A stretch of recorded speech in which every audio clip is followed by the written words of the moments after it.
I really should be belting out Roxanne by the Police right now, but I'm going to spare everybody that train wreck. The new musical Cyrano has been out in limited release since late 2021, and it's just beginning to get a wide theatrical release now. So is it worth checking out?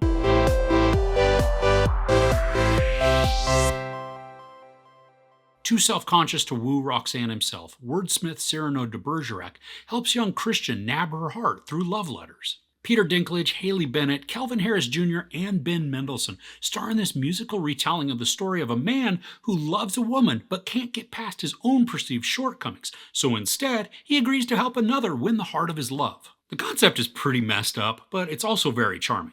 Cyrano loves Roxanne, but Roxanne doesn't feel the same. She loves Christian, but Christian is kind of adult and can't effectively live up to the intellectual standards of Roxanne, so Cyrano gives Christian the words that will help win over Roxanne.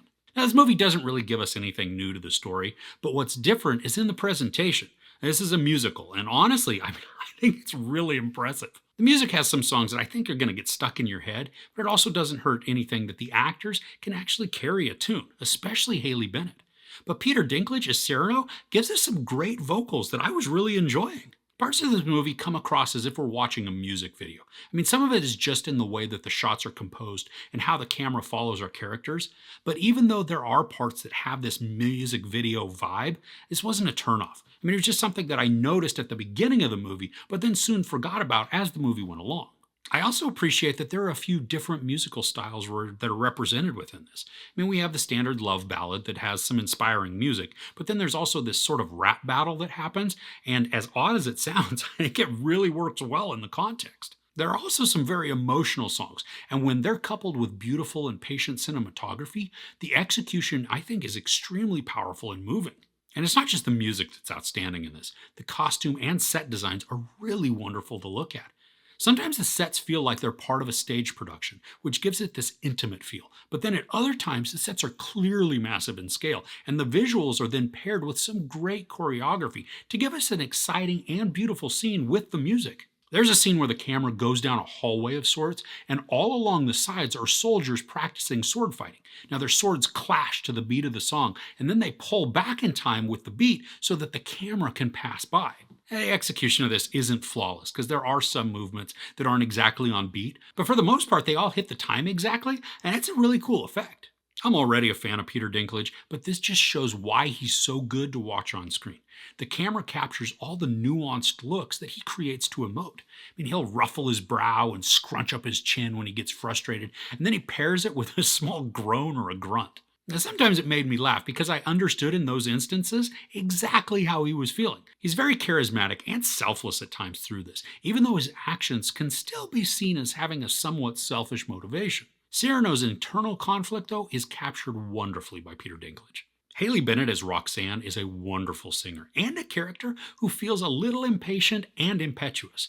Now, while we understand her financial predicament, which then causes some stress in her life, not much background is given actually on that portion. But ultimately, I don't think it's terribly important. We know that Roxanne is being wooed by some creepy-looking noble played by Ben Mendelsohn, and I'm going to get to him in just a second, but she doesn't really want him. What she desires is love, and she believes that's what she's going to get from Christian. Bennett is charming and sweet for the most part.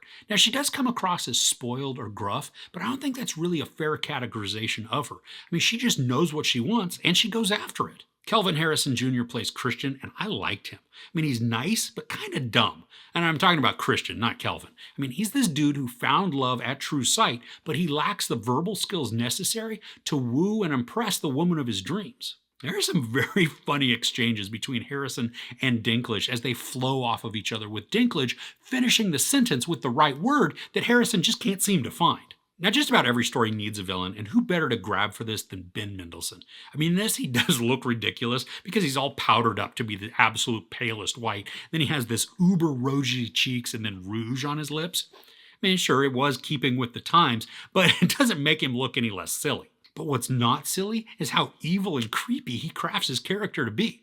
Mendelsohn is evil, and he executes it awesomely. Surprisingly, this is just a little over 2 hours long, and I didn't really ever feel the time at all. Now, there are slower points to the story, but it's also a natural attribute of the portions of the narrative. This doesn't have a driving speed to its storytelling, despite there being some very intense portions to the tale. Now, as much as I loved this film, I hated the end.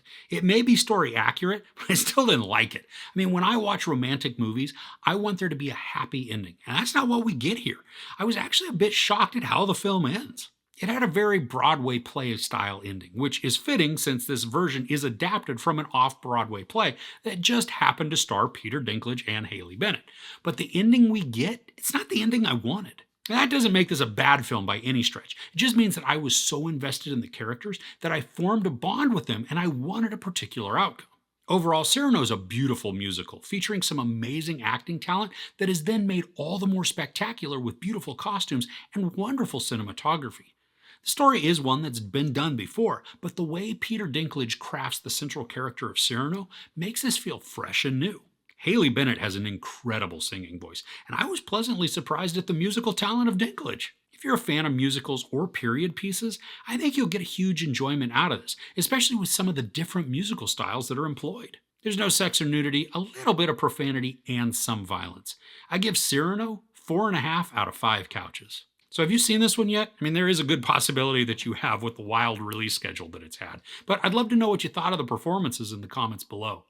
If you enjoyed this review, please give it a like. Also, don't forget to share and subscribe. I'm Chris. This is Movies and Munchies. Thanks for couching with me.